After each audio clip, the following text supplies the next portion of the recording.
with this attitude, our land is getting exponentially better and better, and all our crops are getting healthier and healthier and easier to grow. And it's such a beautiful thing to be a part of every year, to see your land getting healthier and nicer, and that's the exciting thing about farming. Well, Fergal, we're here at your farm, the Moy Hill Community Farm. Does farming 100k away from the oceans have an impact on the oceans?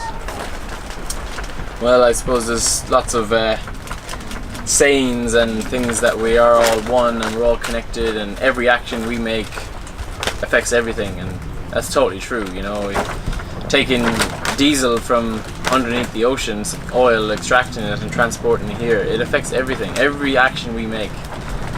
And yeah, every time we let carbon off into the atmosphere by having bare ground, all of it, it's all like using plastic bags for packaging, you know, where we send our vegetables to locally or further away by transport, every single thing is connected. But yeah, directly with poor farming, nutrients being leaked off the farm into streams, into rivers, lakes, back to the sea, that's a very direct link where farming has a huge impact on Okay.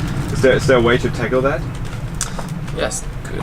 Better farming, like careful managing of our land and really consciously being aware of what we're doing. And I suppose that the hard thing for farmers is there's no incentive or encouragement or, you know, knowledge of, or like a reason why they should really care, because they make such little money.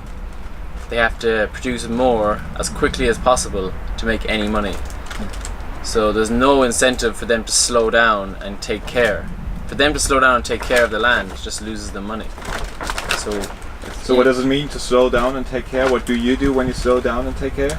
Well, I'm just thinking on the big farms that are making really a lot of damage, but when they like harvest a huge crop, you know, all they're concentrating on is harvesting and packaging and getting that out to sell it. But like after they harvest any patch, straight away they could be putting that into green manure or caring for it, or ideally not even harvesting with a machine in the first place, and all this stuff. It's like that damage that they make to get their crop to make money.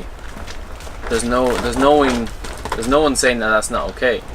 It's just allowed and it happens. And time of year when you harvest, if there's a lot of rain, and you know, it's just, we're not it's a business world we're operating in, not a environmental world that we're trying to look after the soil for the next year, and we pay the price for it each year. And that's what's the scary thing. Each year it's getting harder for farmers because of this damage each year.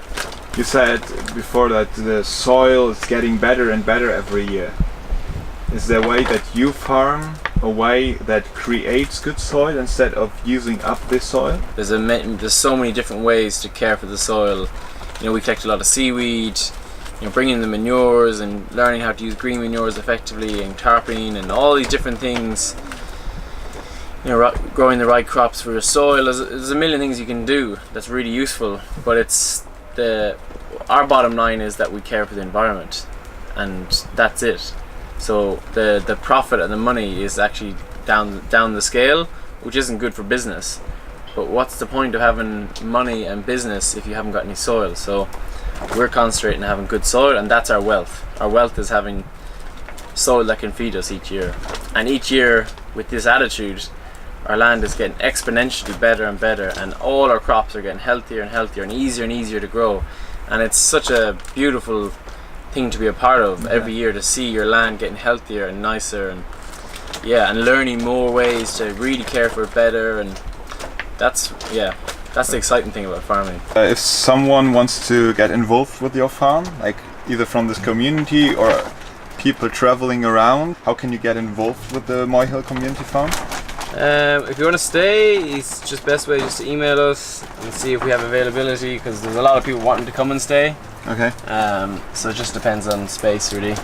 And then, a lot of people come from the community just to help out, and that way it works really well, because every Tuesday we have a work day here, and you come and there's yoga in the morning and breakfast, and we work till lunch. You get a nice lunch, and then you take home a load of veg in the afternoon. And that way you can come and you're not too committed to the farm either. It's just like help out for a day and then head off, and that really works. Oh, Fergal, thank you so much for having me. Thank you for the interview, and all the best with your farm.